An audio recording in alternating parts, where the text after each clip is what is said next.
Urban Legend Will Evans, you know what it is, bro. Let's talk about it. One thing I respect about Rick Ross is that he don't have no picks when it comes to rap beef. He has responded to messages that Drake's mom sent to Drake, and Drake posted them on his Instagram story for whatever reason, and Rick Ross has responded to the mom and Drake. I'm going to show you guys what Rick Ross said in response, but first, let me read the messages that Drake's mom sent Drake and what his response was. This is what Drake posted in his IG story. His mom sent them a message and said, "Obs, the internet is saying you got a nose job. You look the same to me in the kitchen today. I can't believe you would get one without me." She put a little laughing face. She said, "'Cause you know I always wanted one.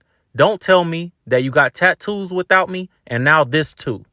Drake responded with a bunch of laughing faces and said, "I would have got us a 2-for-1 deal if I went, ma. It's coming from Rick Ross, the guy I did songs with, but he's gone loopy off the Monjaro. I don't know what the hell that is. He hasn't eaten in days, and it's turned him angry and racist. He's performing at proms for money. It's bad. Don't worry, we'll handle it." And he put this up in his IG story. He tagged Rick Ross and said, "You're one nosy goof."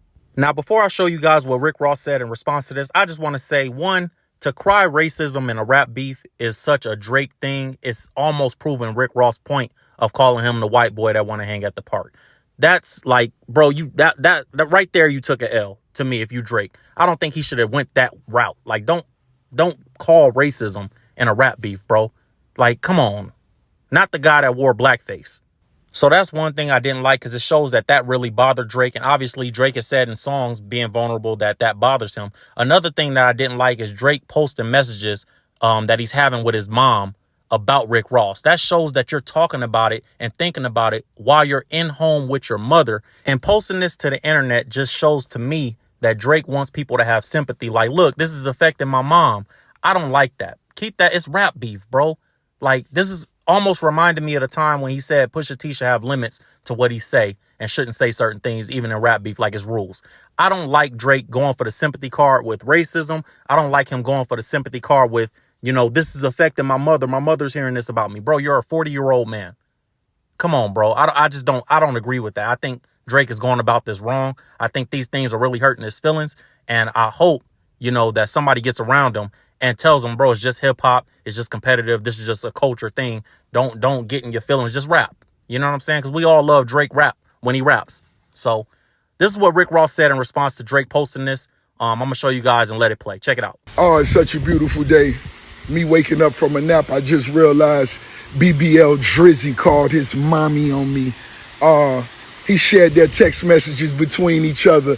Cupcake Drake, tell your mama you stayed out past your curfew, white boy. You wanted to hang at the park with the niggas, smoke weed with the niggas while we washed our old school Chevys. White boy, you got a Chevy, white boy?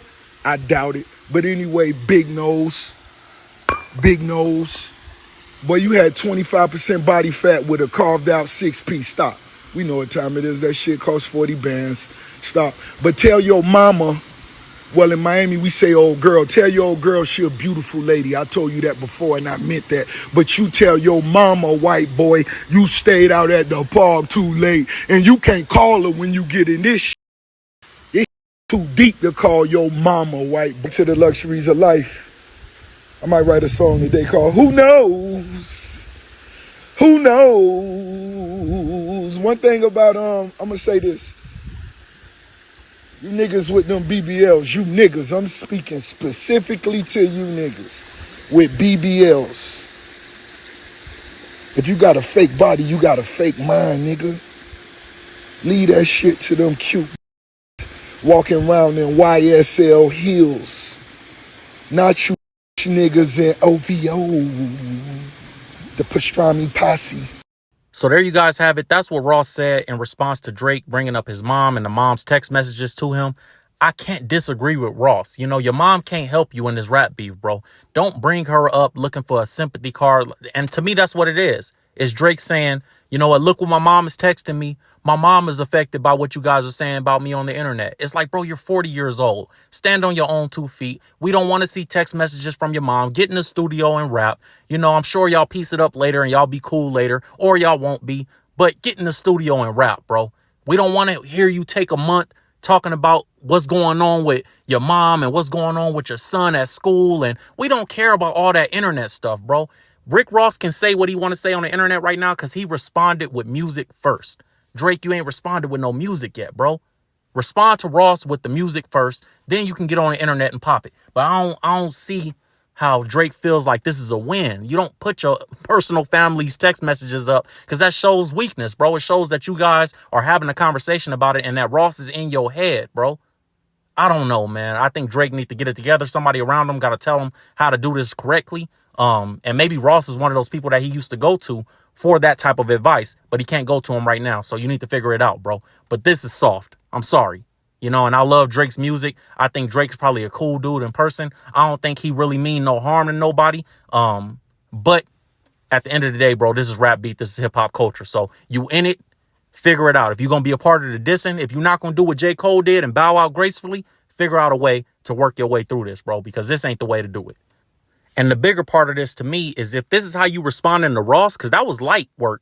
What Ross did on that White Boy diss track is light work compared to what Kendrick can do. You know what I'm saying? So if this is how you responding to Ross and you getting in your feelings about this, Kendrick is about to come with something that's about to hurt Drake, bro. And I just don't see Drake being able to handle it well if he can't handle what Ross is saying. Because Kendrick, unlike Ross, don't have a bunch of songs with you. Kendrick, unlike Ross, ain't about to sit on the internet all day.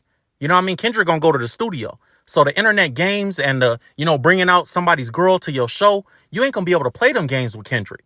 It's a different level of competition. It's literally going to be about who's better. It ain't going to be no gimmicks involved when he go back and forth with Kendrick. When Kendrick responds, bro, it's not going to be nothing he can do on the internet. The comment section under academics post, that's not going to matter to Kendrick's fan base. That's not going to matter to hip hop because Kendrick's not on the internet. So you're not going to be able to respond with memes. You're not going to be able to respond with a post in your story. You're not going to be able to respond with internet sympathy. You're going to have to get in the studio and rap against Kendrick. So if you're not handling it well with Ross, how are you going to handle it with that situation over there, bro?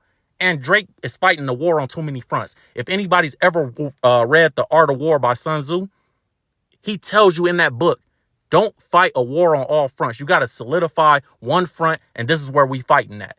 So Drake is fighting against a bunch of different people right now, and I don't think it's going to end well for him. I don't think his career is going to be affected too much because we all still gonna love Drake's music. People are gonna still show up to Drake's shows. People are gonna still support. And I think when we saw the situation with 6ix9ine, we saw that there's always gonna be a fan base there. But this is gonna hurt him in that conversation of who's the GOAT and all that. He ain't gonna be able to talk like that after this competition with Kendrick. And just by his reaction to Ross, we see he's not handling it, none of it well. So we'll see how this plays out for Drake, man. But somebody got to get around him, pull him by his collar and tell him this is how we're going to handle this. Because it doesn't seem like he knows what to do in these situations, bro. That's what I got for you guys. Thank you for watching Urban Legend with Lemons. You know what it is. Make sure you like, comment, subscribe, hit the notification bell, and I'll see y'all next time. I'm out here.